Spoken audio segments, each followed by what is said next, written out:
નાખીશું કોર્નવેલ. પહેલા નાખીશું કોર્ન. પછી આપણે કાંદો નાખીશું. શેઝવાન ચટણી.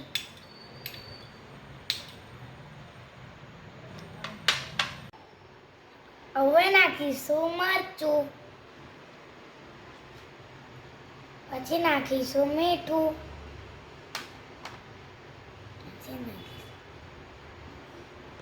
પછી નાખીશું થોડુંક લીંબુ. પછી આપણે થોડુંક ઈસ નાખીશું. પછી આપણે આને હલાવી દઈશું. પછી આપણે હવે સેવ નાખીશું. પછી આને પાછું મિક્સ કરી લઈશું. હવે આપણે થોડું ટેસ્ટ કરી લઈશું.